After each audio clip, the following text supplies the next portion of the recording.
Good evening everyone, welcome back to Raj tutorials English classes. I am Sanjay sir. हम लोग बात कर रहे थे सिंथेसिस की, और सिंथेसिस में हम लोग पढ़ रहे थे फॉर्मेशन ऑफ सिंपल सेंटेंसेस। ठीक है, तो चलिए उसी के सिलसिले में आज हम एक अलग टाइप का सेंटेंस सीखते हैं। फॉर्मेशन ऑफ सिंपल सेंटेंस में ही अगर मान लीजिए कुछ सेंटेंस हमें इस तरह से मिल जाए, जैसे ये लिखा हो सी went out, lift up, she was smiling।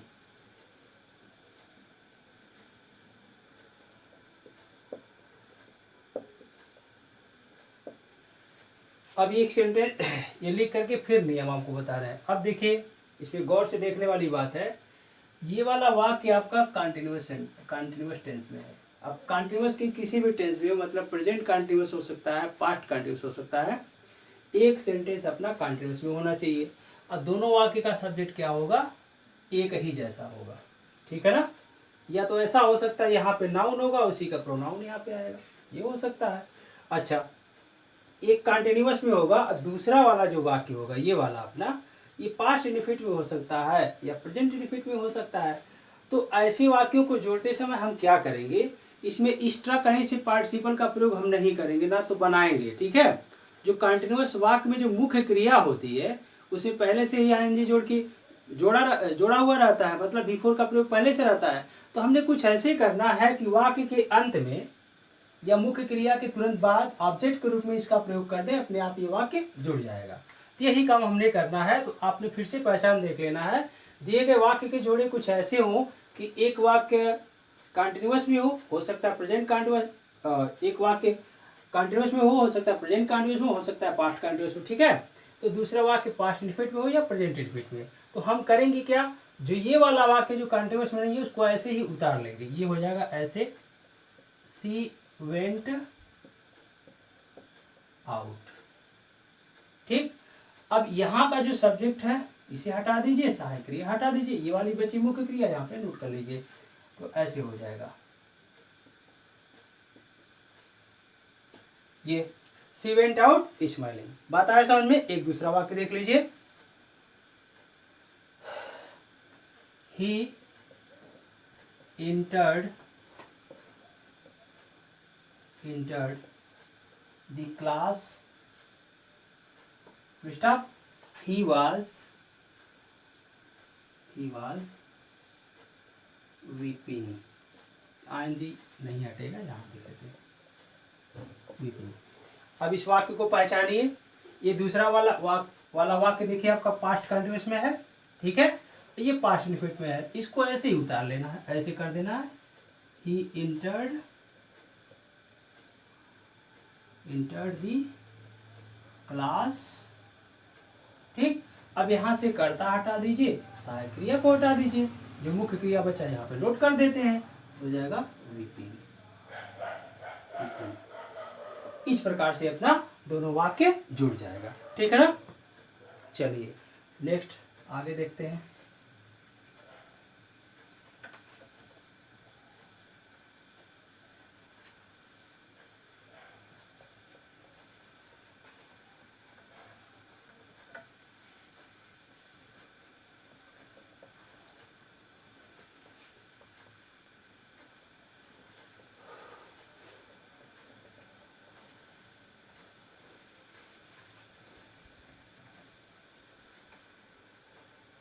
चलिए आगे बढ़ते हैं।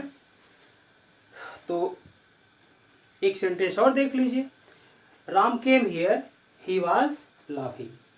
अगर ऐसा हो, Ram came here, full stop, he was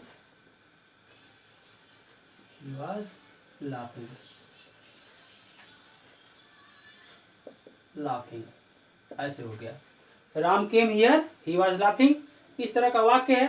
तो अब इसमें पहचान के तौर पे क्या करना है, देखिए इसमें से कौन सा वाक्य कंटिन्यूअस में है, दूसरा वाला ही वाज लाफिंग कंटिन्यूअस में है ना। अब ये वाला जो बाद वाला है किसी भी टेंस में रहे, इसको ऐसे ही उतार लीजिएगा, ऐसे ही उतार लीजिएगा। ठीक है, तो हम ऐसे उतार लिए, राम केम हियर।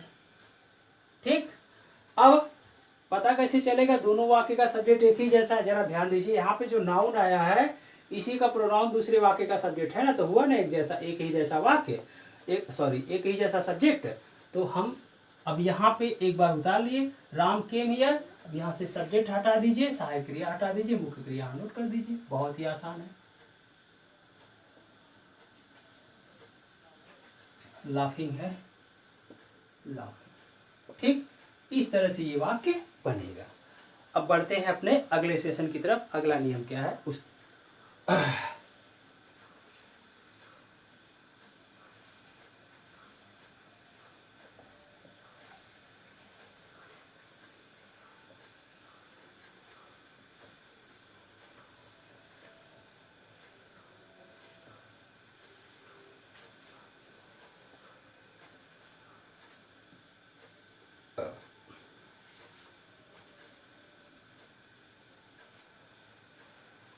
अभी अगला सेंटेंस देखते हैं। ए स्टूडेंट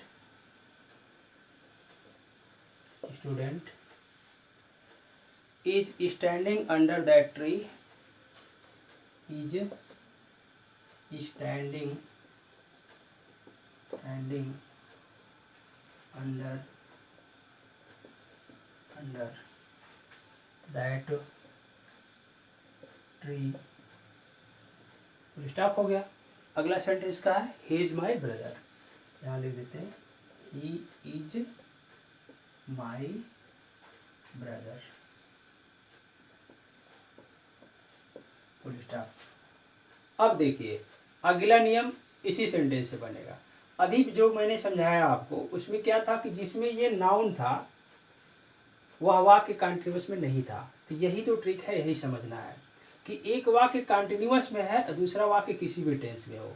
ठीक है, हो सकता है कि प्रेजेंट कंटिन्यूअस में हो तो प्रेजेंट टेंस होगा, दूसरा भी वाक्य प्रेजेंट टेंस में है तो दूसरा भी प्रेजेंट, पास्ट टेंस में है तो दूसरा भी पास्ट टेंस में होगा। ठीक है ना, तो हमें ये देखना है कि जो ये वाला जो वाक्य कंटिन्यूअस सेंटेंस, इसमें जो ये नाउन आया है वही नाउन का प्रोनाउन दूसरे वाक्य का सब्जेक्ट। यहाँ देखिए, a student is standing under the tree. एक विद्यार्थी पेड़ के नीचे खड़ा, उस पेड़ के नीचे खड़ा हुआ है। ठीक है, ही इज माई ब्रदर, वह मेरा भाई है। तो ये जो सब्जेक्ट है ये ही स्टूडेंट के लिए आया, तो दोनों वाक्य का सब्जेक्ट एक जैसा हुआ कि नहीं हुआ? हुआ ना। ये चूंकि इसी के लिए हमने ही का प्रयोग किया तो एक जैसा हो गया। अब इसमें हम प्रयोग करेंगे कैसे? क्योंकि कंटिन्यूअस का वाक्य है तो इसमें ऑलरेडी मतलब ये इसी को हम पार्टिसिपल के रूप में प्रयोग करेंगे। तो देखिए हम कैसे यूज कर रहे हैं। तो ये हो सकता है ऐसी स्थिति में हम क्या करेंगे, इसको जब पार्टिसिपल बनाएंगे तो इस वाले नाउन के बाद में रख देंगे। ठीक है ना, और इसको यहाँ से हटाएंगे। देखिए बना कैसे रहे, ऐसे हो जाएगा, ए स्टूडेंट अब इज हटा दीजिए, स्टैंडिंग अंडर दैट ट्री। ठीक, अब यहाँ से इज हटा देते हैं। ठीक है, यहाँ पे इज हटा देते हैं। A student standing under that tree हो गया। इज हटा, सॉरी ही हटा दीजिए। हटाने के बाद यहाँ पे इज माई ब्रदर, ऐसे बनेगा। A student standing under that tree is my brother, ऐसे होगा। तो यह नियम ये है कि आपको ये देखना है कि एक वाक्य कंटिन्यूअस में होना चाहिए, दूसरा वाक्य किसी भी टेंस में हो। ये प्रेजेंट कंटिन्यूअस में तो दूसरा भी प्रेजेंट में होगा, ये पास्ट में होगा दूसरा ही पास्ट में होगा। ठीक है ना। अब प्रेजेंट कंटिन्यूअस का जो सब्जेक्ट होगा वह कोई नाउन होना चाहिए, और वह नाउन है और उसी का प्रोनाउन दूसरे वाक्य का सब्जेक्ट हो। ठीक है ना। तो सॉल्व करते समय हम क्या करेंगे, यहाँ पे जो सहायक क्रिया उसे हटा देंगे और यहाँ तक पूरा नोट कर लेंगे। मतलब सहायक क्रिया हटाएंगे तो ये पार्टिसिपल बन जाएगी। तो हो गया a student standing under that tree. देखिए मैंने वही किया है। ठीक, अब दूसरे वाक्य में क्या करना है, ये सब्जेक्ट हटा दीजिएगा, ये क्रिया से लेकर के नोट कर लेना है। सब्जेक्ट हमने हटा दिया, इज माई ब्रदर। इस तरह से सिंपल सेंटेंस ये हो जाएगा। एक एग्जांपल और देख लीजिए।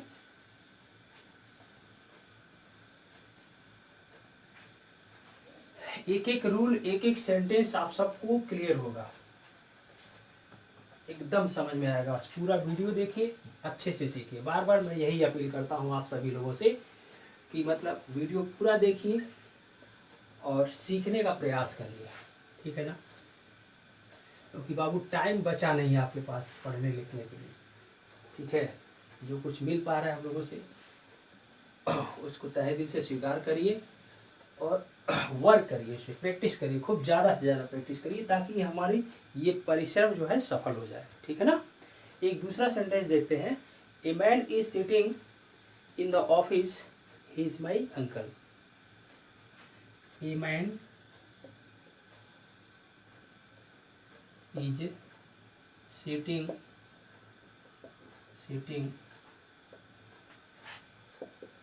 in the office full stop he is my uncle। यहाँ पे देखिए he is my uncle, ये फुल स्टॉप। अब देखिए दिमाग दौड़ाइए फटाक से। A man is sitting in the office, पहला वाक्य कंटिन्यूअस में है, बिल्कुल सही है। दूसरा ही इज माई अंकल, ये मैन जो आया है इसी का प्रोनाउन दूसरे वाक्य का सब्जेक्ट है। क्लियर हो गया। तो हम करेंगे क्या, जोड़ते समय यहाँ से इज हटा दीजिए, ये हो जाएगा ऐसे। ये मैन इज हटा दिया हमने, सिटिंग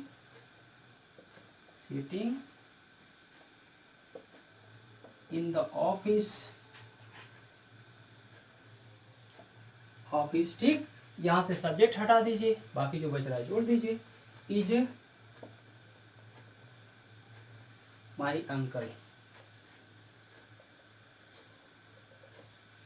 अंकल, इस तरह से ये वाक्य बनेगा आपका, ठीक है ना। चलिए ओके, तो उम्मीद है यह नियम भी आपको समझ में आ गया होगा। अब बढ़ते हैं अपने अगले कंसेप्ट की तरफ, अगले नियम की तरफ। वो क्या है देखिए, थोड़ा सा पढ़ाने का तरीका मैंने बदला है। इस बार सेंटेंस पहले लिखेंगे, उसी के अकॉर्डिंग नियम आपको बताएंगे, जरूर समझ आएगा। चलिए आगे बढ़ते हैं। अब ये कह रहा है अगला नियम अपना कि हम प्रेजेंट पार्टिसिपल का प्रयोग उस संज्ञा के पहले लगाएं जो एक वाक्य में ऑब्जेक्ट के जगह पे प्रयोग किया गया हो या सब्जेक्ट के जगह पे प्रयोग किया गया हो, या यूं कह लें कि दूसरा वाक्य पहले वाक्य में आने वाले सब्जेक्ट के स्थान पर नाउन की विशेषता बता रही हो या ऑब्जेक्ट की विशेषता बता रही। एक एग्जांपल से देखते हैं, जैसे a boy came to me he was weeping. A boy came to me he was weeping. गौर करिएगा थोड़ा। A boy came to me he was weeping, इसका अर्थ भी निकाल सकते हैं। एक लड़का मेरे पास आया, ही वाज वीपिंग, वह रो रहा था। तो एक वाक्य पास्ट इंडेफिनिट में है और एक वाक्य पास्ट कंटीन्यूअस में है, ठीक है ना। अब जरा देखिए ये जो ही किसके लिए है, मतलब ये कौन रो रहा था, यही लड़का रो रहा था ना। तो इसी की विशेषता तो ये क्रिया बता रही है, तो हम क्या करेंगे, इसी के ठीक पहले लगा दें, ठीक है। ये ऐसे हो जाएगा, a weeping boy came to me. हाँ एक चीज और गौर करिएगा आप सभी लोग कि मतलब ये जो पार्टिसिपल का प्रयोग जिस नाउन के पहले हम करेंगे वो कॉमन नाउन होना चाहिए, जातिवाचक संज्ञा होना चाहिए।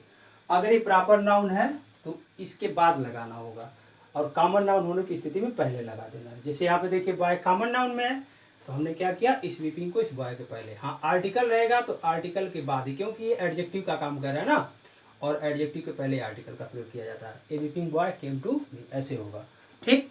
चलिए एक दूसरा वाक्य देखते हैं।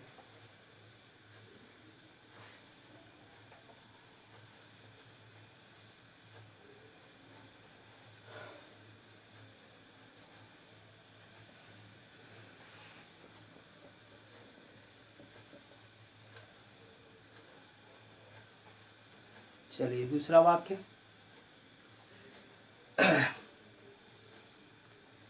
आई caught a bird, the bird was flying. I caught a bird, full stop, the bird was flying, the bird was flying. ठीक है, तो I caught a bird, the bird was flying. दूसरा वाक्य देखिए कंटिन्यूअस में है। अब आई काट ए बर्ड, मैंने एक चिड़िया पकड़ी, द बर्ड वाज फ्लाइंग। अब देखिए दूसरे वाक्य में जो नाउन आया है, यही नाउन दूसरे वाक्य का सब्जेक्ट है। सॉरी, पहले वाक्य में जो नाउन आया है यही दूसरे वाक्य का क्या है, सब्जेक्ट है ना। अब यही दूसरे वाक्य में काम कर रहा है। ये क्या, आई काट ए बर्ड, मैंने एक चिड़िया पकड़ा। अब चिड़िया कर क्या रही थी, उड़ रही थी। तो हम क्या करें, ये जो मुख्य क्रिया है इस नाउन की विशेषता बता रहा है, तो इसी के पहले लगा देना, बन जाएगा। ये ऑब्जेक्ट का काम कर रहा है, तो एग्जैक्टली यही तो नियम है अपना। दिए गए दो वाक्य के जोड़े ऐसे हों कि इसमें एक वाक्य में सब्जेक्ट की जगह पे आने वाली कोई ऐसा कोई नाउन हो जिसके विषय में दूसरे वाक्य की मुख्य क्रिया बता रही हो, और दूसरा वाक्य कंटीन्यूअस में हो, चाहे प्रेजेंट कंटीन्यूअस हो चाहे पास्ट कंटीन्यूअस हो। कंटीन्यूअस में तो हम क्या करेंगे, उसकी मुख्य क्रिया को पहले वाक्य के नाउन के जगह के पहले रख देंगे। ठीक है, अगर पहले वाक्य में कोई ऑब्जेक्ट के रूप में कोई नाउन आया है और वही दूसरे वाक्य में सब्जेक्ट का काम कर रहा है और वह वाक्य कंटीन्यूअस में है, तो इस मुख्य क्रिया को इसके पहले रख देंगे। यही नियम रखना, हो जाएगा आई काट ए फ्लाइंग बर्ड, आई काट ए फ्लाइंग बर्ड। ठीक है, तो हो उम्मीद है आप सबको समझ में आ गया होगा। एक आध एग्जाम्पल और देख लीजिए आप सब। ठीक है,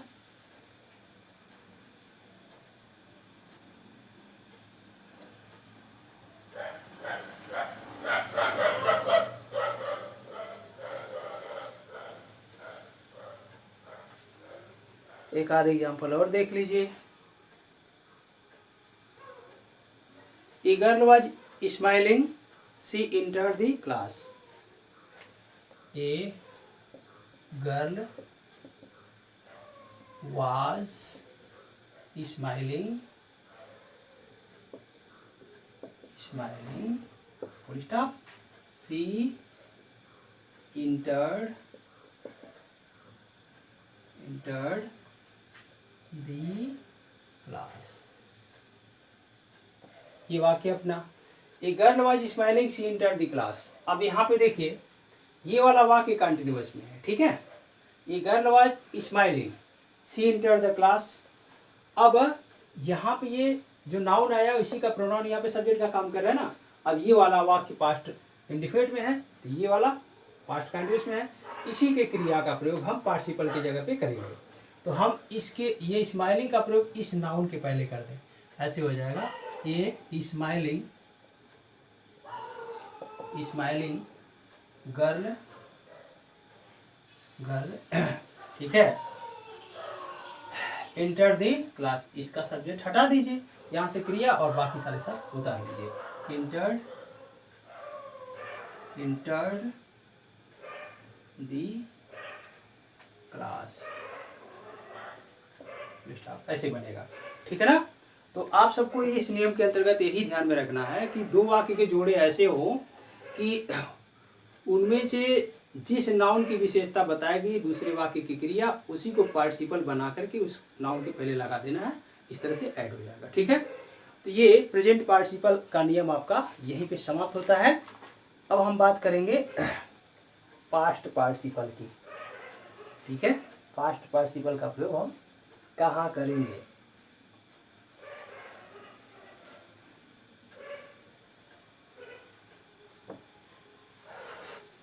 आज थोड़ा सा ये कुत्ते ज़्यादा डिस्टर्ब कर रहे हैं, क्या किया जाए, देहात का माहौल है ना, सड़क पे भोंकते हैं, रात की बात है, थोड़ा सा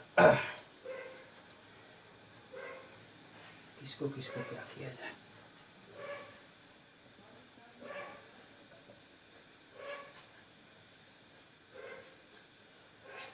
चलिए, तो आप हेडिंग डालिए यूज ऑफ पास्ट पार्टिसिपल,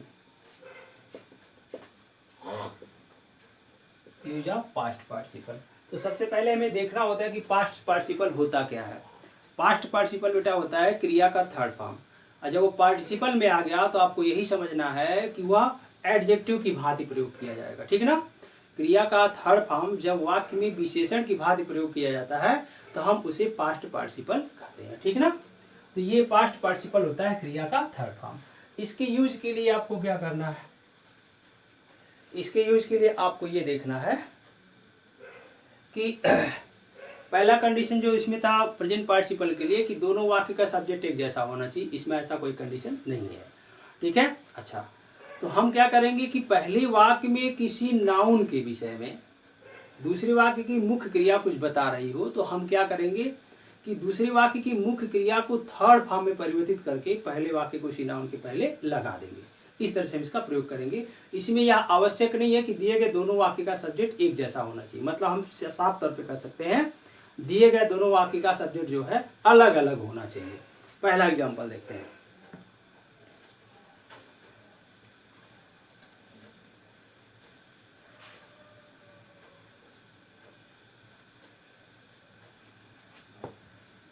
पहला एग्जाम्पल अपना है I have a coat it is tattered. I have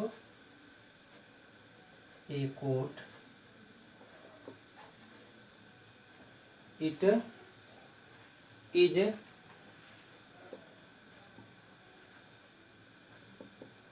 tattered, ठीक है, फुल स्टॉप। ये वाक्य है। अब इसमें गौर से समझिए,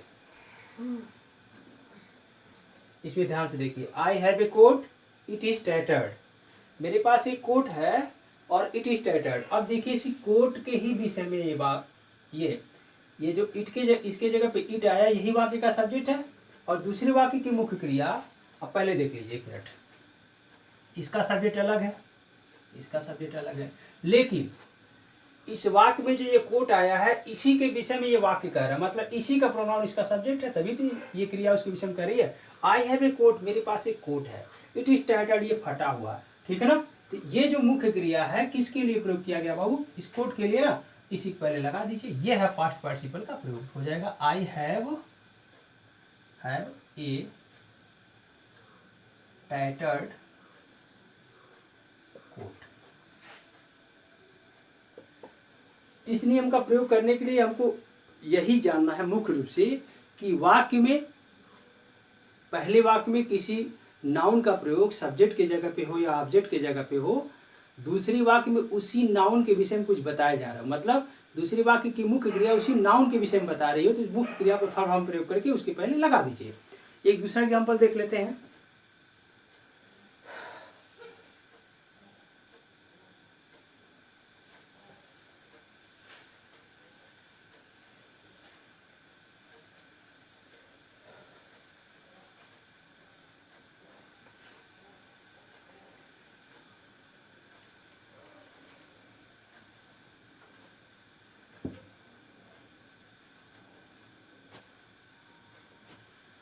जैसे आई सा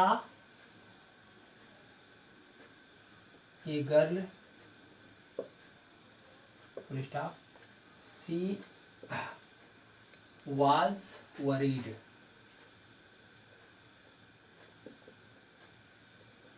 सी वाज वरीड, आर है ये। I saw a girl she was worried, इसमें देखिए जरा, आई सा ए गर्ल, मैंने एक लड़की को देखा, सी वाज वरीड, वह चिंतित थी। अब ये देखिए यही नाउन आया है ना, इसी के विषय में ये मुख्य क्रिया बता रहे। चिंतित कौन था, आखिर वही लड़की थी ना, और सिंपल है। तो हम क्या करेंगे, इसको आयशा लिखेंगे।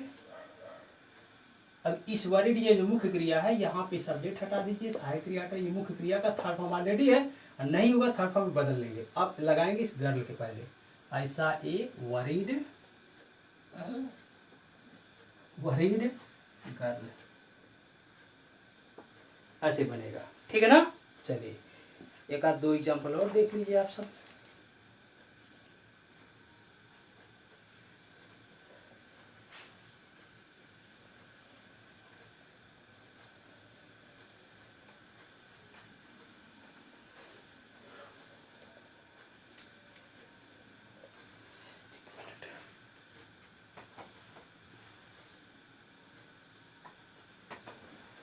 चलिए, अब जैसे मान लीजिए ये वाला सेंटेंस है, his father is a teacher, his father is a teacher, stop. अब अगला सेंटेंस क्या है, he has retired, he has retired, TIRAD, ठीक है, सही है। His father is a teacher, उसके पिता एक अध्यापक है। शी हैज रिटायर्ड, वह अवकाश प्राप्त हो चुके हैं। अब यहाँ पे देखने वाली बात यह है, दो दो नाउन्स आया, फादर, एक टीचर आया। अच्छा, अध्यापक कौन है, उसके पिताजी हैं। तो रिटायर कौन हुआ है, उसके पिताजी हुए हैं। तो बेहतर होगा हम किसके पहले, इसका मतलब ये जो क्रिया है, रिटायर कौन हुआ है, उसके पिताजी हुए हैं। अब कब किस पद से रिटायर हुए हैं, अध्यापक थे तभी रिटायर हुए, ठीक ना। तो हम क्या करें, इसके पहले अगर हम लगाने की कोशिश करते हैं हिज रिटायर्ड फादर, ये गलत हो जा रहा है। तो इस नाउन के पहले हम लगा दें तो बेहतर होगा। तो हमें यही देखना होगा कि मतलब अगर दो वाक्य में दोनों नाउन्स आ गई, ठीक है, तो जो सूटेबल नाउन पड़ेगा उसके लिए हम लगाएंगे, ठीक है ना। तो क्या करें हम, हो जाएगा his father, father is a, अब यहाँ पे ये दोनों हटा दीजिए, सब्जेक्ट और सहायक क्रिया, है ना। तो हो जाएगा a retired, retired teacher, retired teacher, इस तरह से वाक्य बनेगा। एक एग्जाम्पल और देख लेते हैं।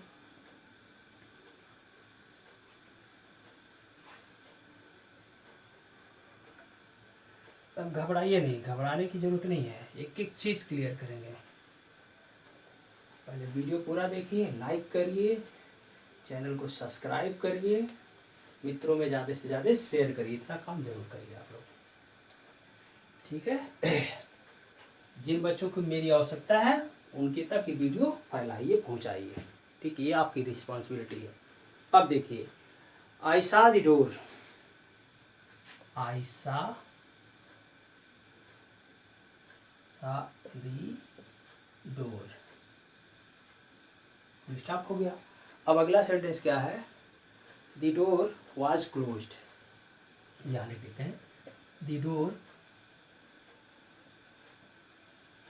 Was closed.